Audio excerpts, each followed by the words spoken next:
Hello world, hello Liam, and hello Chris. Oh, I'll be heard again before they see me. Hello, world. Hello, Leon. Hello, Emil. Happy Friday, everyone. Happy Friday. Today, Friday Ketchup, we have a guest. And not just a guest, we have, in Dutch we say reaguurder. That is the person that reacts the most with actually a lot of content and a lot of, I would say, true facts around the rubbish Chris and I communicate. And then that's Liam. And Liam, would you introduce yourself? Hi there. My name is Liam Proven. I am on the docs team at SUSE, and I am basically the editor on the docs team. So I'm the guy who goes through all of the documentation and the changes as we do them and check it for factual accuracy, that everybody gets their facts straight and that the commands do what they're meant to do, but also, that the language is correct as well. Which is why I was that annoying guy in your LinkedIn comments. No. I was just going to say it's ultra valuable. Because admittedly, I very often just, put my own twist and own view on things. We see articles, we see information, and, I just go for it. What we also try to do is always kind of break it down so even non-technical people can understand it. And I absolutely love to have you here today because that's what was born out of interaction and collaboration. And so cool that you're here. Yeah, Thank you very much. I'm at your service, cloud sourcing XKCD comic 386 for your entertainment. Somebody was wrong on the internet. So what you corrected on us on the first time was about we just saying simply ARM is open source. And that was your first feedback. Can you maybe correct, make it factually true? Defer to some of my colleagues on the docs team who were also watching the Friday Catch-Up and went, hang on. Because ARM is a wonderful processor. I'm a huge fan. I've been owning and using ARM machines since 1989. Since before ARM stood for Advanced Risk Machine, when it still stood for Acorn Risk Machine. And ARM is the biggest selling processor architecture in the world. They outsell all x86 chips put together by about 10 times over. Wow. So every smartphone, every tablet, pretty much every MP3 player has not one, but 5, 6, 10 ARM chips in it. These days there'll be an ARM chip controlling the Wi-Fi, another ARM chip controlling the Bluetooth, another ARM chip is probably controlling the memory, and so on. And ARM don't make chips. They don't sell any physical product at all. Is ARM technology, do you know that, used in these modern self-driving vehicles and stuff too?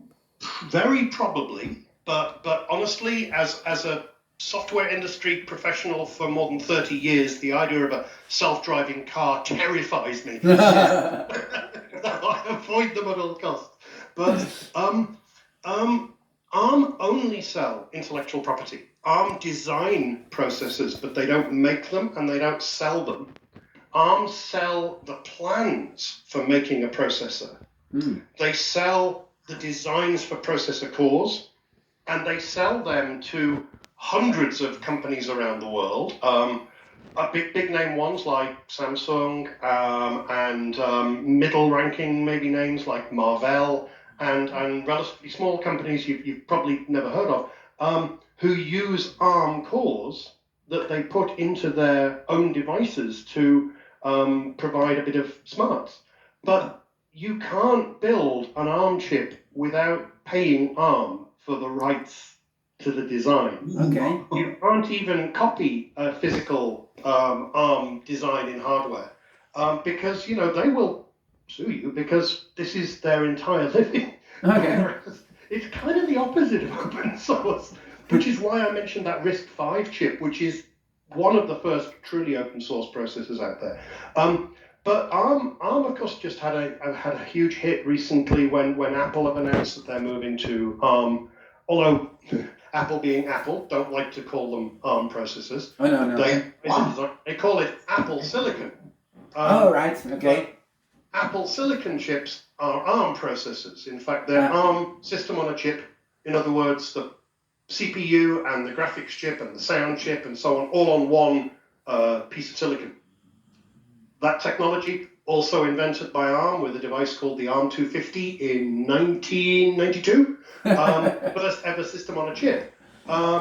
When ARM came out of a little British company called Acorn that went their own way in the 80s. They evaluated all the leading 16-bit processors when their 8-bit line was getting end of life, was no longer competitive.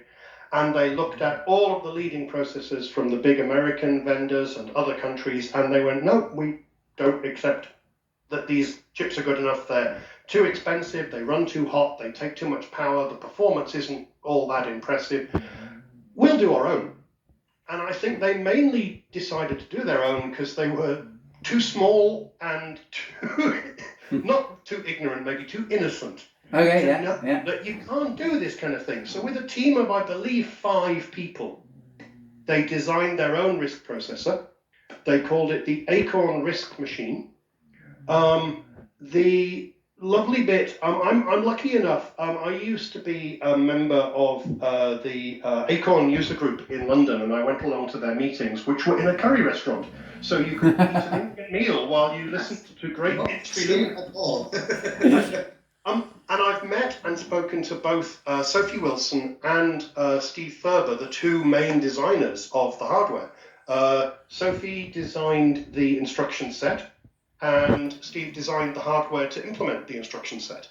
And they both said, we achieved something very small and very cheap because we didn't have the budget to do anything big and complex, whereas everybody else in the industry was doing big and complex chips. Yeah. So they got the first prototype back from their partner company, VLSI, who made the silicon.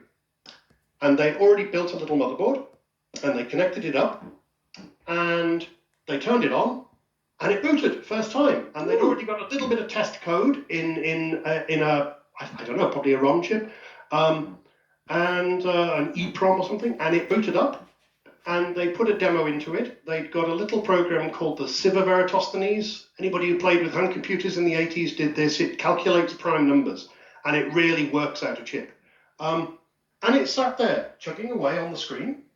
So they took their multimeter, and looking for my multimeter on the shelf, should have had it ready. And they started checking voltages and temperatures. Mm-hmm. And I don't know if you guys ever used a multimeter. I mean, I don't use one a lot, right? So here's my multimeter, right? Yeah. And it has a big dial on the front. Yeah. And when you turn this dial, you increase the sensitivity by an order of magnitude, by a factor of 10. Oh, okay. So they connected up their multimeter to the power lines, and they looked at it, and it said 0, 0, 0. And they looked at each other, and they went, "That's weird." Yeah. So they knocked it up a notch. And they looked at it, and it said 0, 0, 0. And they went, "That's really weird. What's going on? Is our multimeter broken? Let's check some other voltages." And that's fine. So they knocked it up another 10 volts, more sensitive, and it went 0, 0, 0. And they went, "That's really weird." So they knocked it up another, so it's now like 10,000 times more sensitive. Yeah. Now it read a voltage. And they went, "What?" So they took their little motherboard apart, and they'd soldered it wrongly. They made it by hand, and they didn't connect the power wires to the processor. Okay. The processor was getting no power. And it was still chugging. But it was working. And the thing is, the memory was getting power. The display was getting power. And these circuits leak a tiny little bit of power. Oh, wow. And they leaked millivolts, tiny, tiny amounts of power across the bus. And the processor was happily running on that. And they discovered their processor was running on the power that was just leaking out. And they said, this is when we realized we had something big on our hands. Yeah.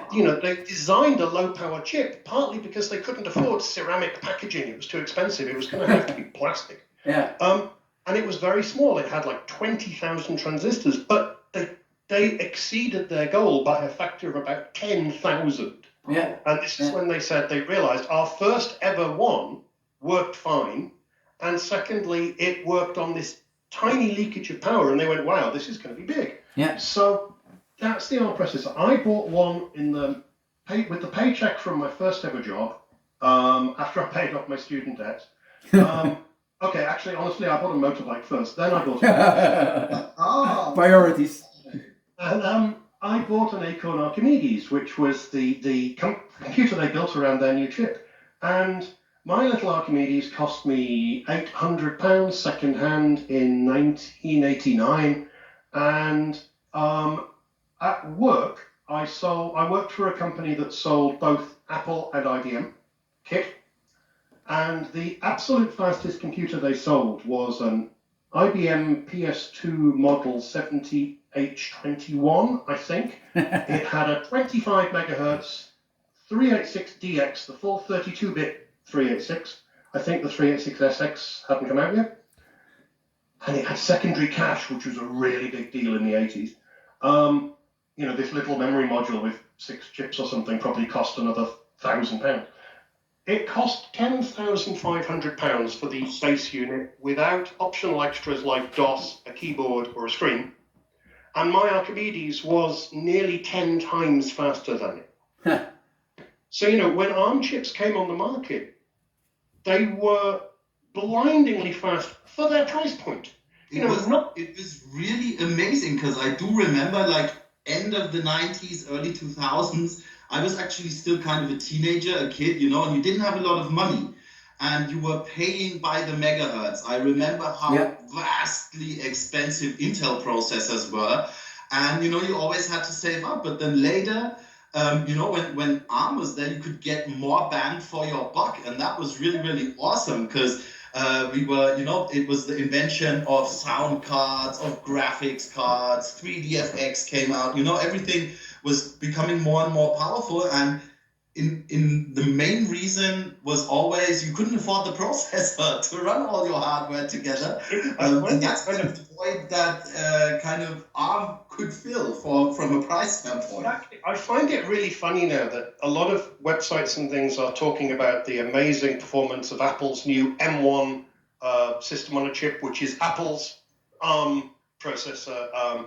Apple don't like to use anybody else's names. If you bought a Mac, like behind me, you can see there's a Mac Mini, or at least its screen. It doesn't have an Intel Inside sticker on it because Apple don't do things like that.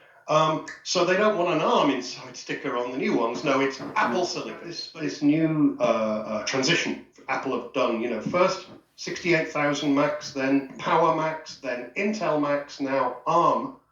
Well, everybody's kind of forgotten, and I think it's a shame, that this is the second time Apple have done a range of ARM products. Not talking about iPhones and so on. They're all ARM powered.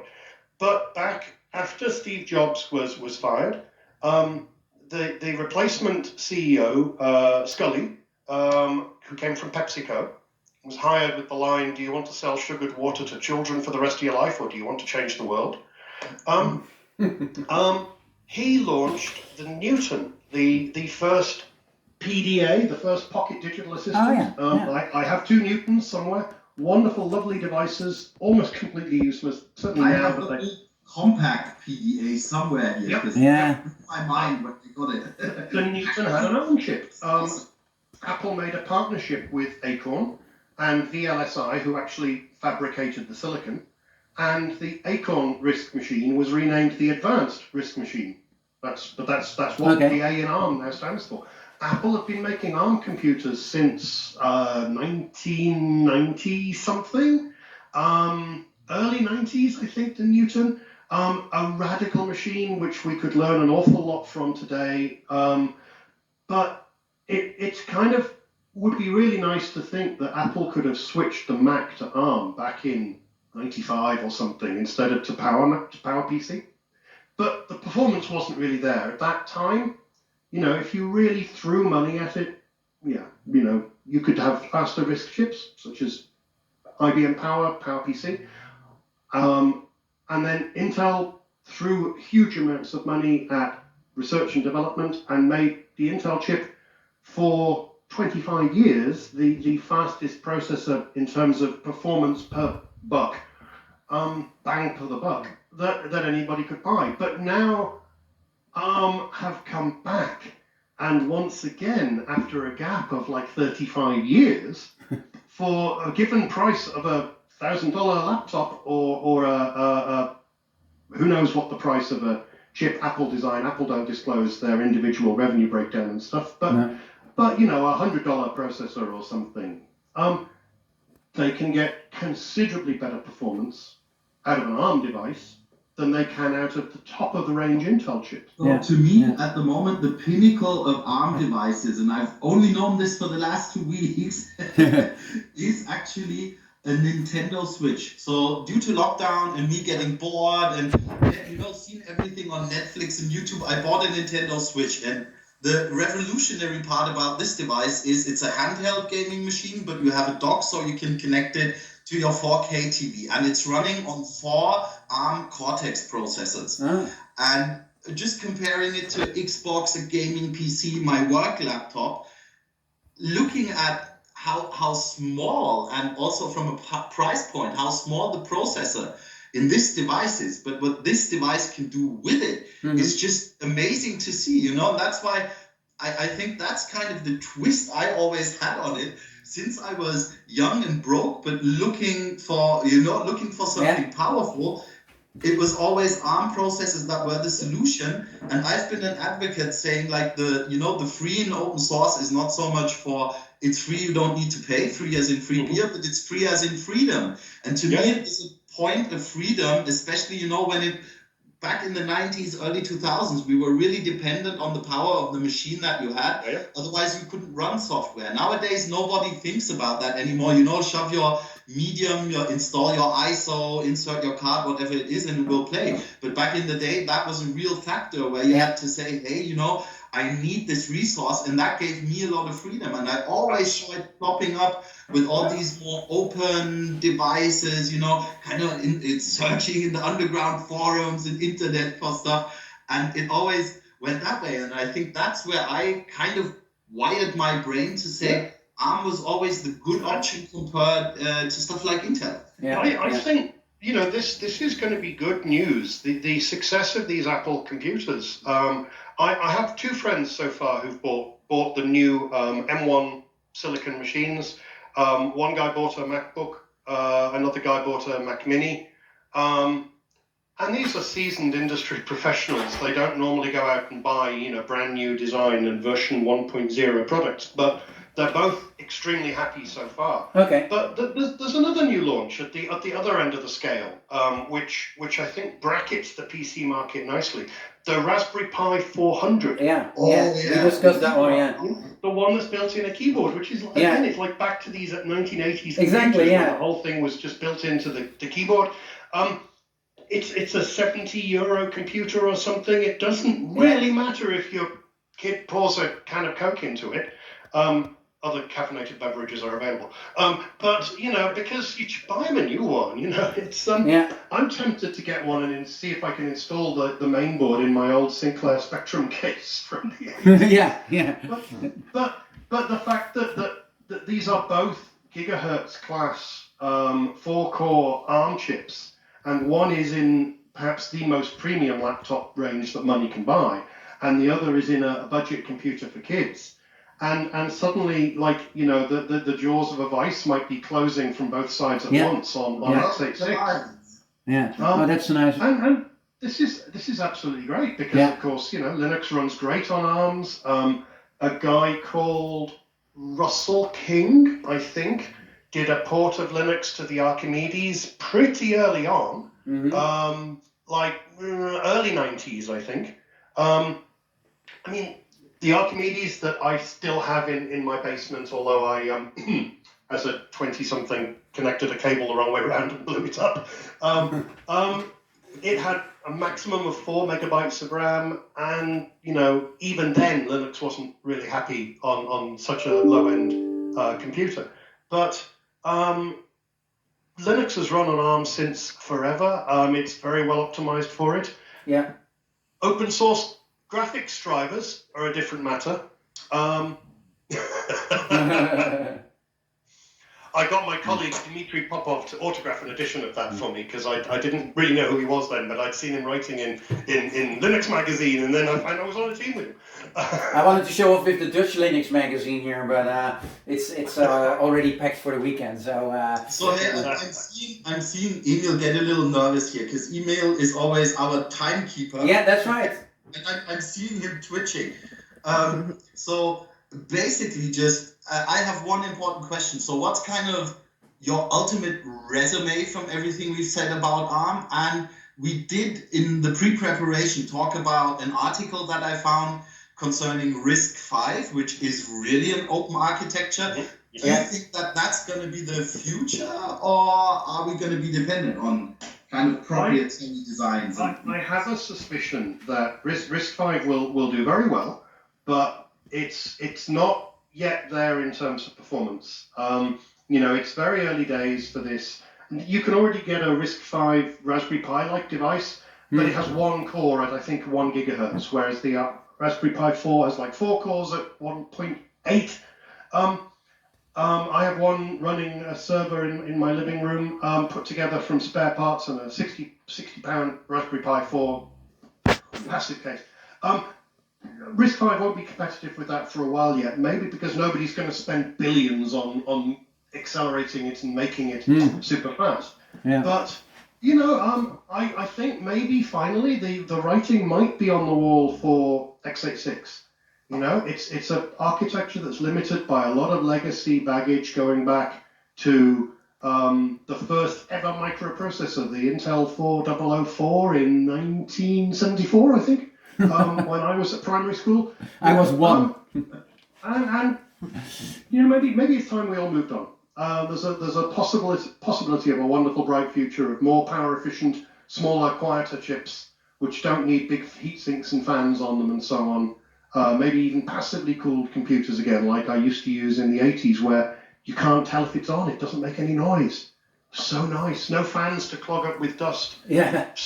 And also like, even 10, maybe 5, 10, 15, 20 years ago, we had to explain to the world why there's a reason for enterprise open source, and nobody would believe us. I remember it's always this struggle. No, that's this hippie internet online crap, people in forums doing weird stuff, and now it's a de facto standard, Now nobody asks the question where the benefits of open source are anymore, and that's why I'm figuring there could be a natural evolution there of really people saying, with all the modern technology and the transformation each and every one of us is doing at the moment, that these open architectures, open software, Creative Commons, all these open collaborative aspects and projects will be the future of how we work together, collaborate, and create cool stuff.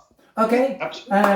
I'm going to take the lead here, because otherwise we'll be chatting away, and probably the hard disk of this tablet will be out of memory. Two questions to you, Liam. Where can they find more information about the heaps of knowledge you have? Like we in the preparation watched your FOSDEM talk from a couple of years ago, so we will put a reference one way or the other in this. But is there something else that people can visit so they can learn more about your brain share? I'm actually very slightly hesitant about putting this out there, but yeah, I have 2 blogs, and one of them is a tech blog where I occasionally post my current speculations and research and so on. The FOSDEM talks came out of a line of research I've been following for a few years. It's on the oldest blogging site, LiveJournal, and it's liam-on-linux.livejournal.com. Okay. And there's new content there about once a week or so. I have a day job after all, and I have a daughter as well, so I don't have a lot of free time. So, but yeah, that's a good place to find me. Cool, that's very cool. And then, of course, the most important question maybe of all is, which song are you going to put on the Friday Ketchup playlist? So, you might not know this, but today is Wear Your Old Band T-Shirt to Work Day. Oh, which Oh. is a thing sponsored by a British radio station I listen to called Six Music. And I'm wearing a ZZ ZZ Top Top. t-shirt. Okay, yeah. That's bad. That little old band from Texas. So I would go with Rough Boy by ZZ Top. Rough Boy. As my Okay. song of the day for your playlist. Yeah, yeah. Awesome choice. Definitely. I don't know that particular song, but we'll definitely add it. I pick one that isn't one of the big famous ones. Yeah, exactly. Yeah. All right, cool. Then I really want to thank you, Liam, for being this time a live correction in our show, and we look forward to having more offline corrections from you. So if we mostly Chris. But even if I say things that are not true, or I try to make them simple so my mother understands, but it's not correct anymore, please keep on correcting us. And to all of our viewers and fans, if you're enjoying this, because today was really more the tech talk side of it. Yeah. If you're enjoying it, let us know and we'll do an extended tech talk version. And I'm happy to invite guys like Liam and other of the tech guys we've had on the show and put them all together in one big call where we talk about, we'll find that out. Yeah. If you like the tech side of it, let us know and we'll definitely find a format that we can do.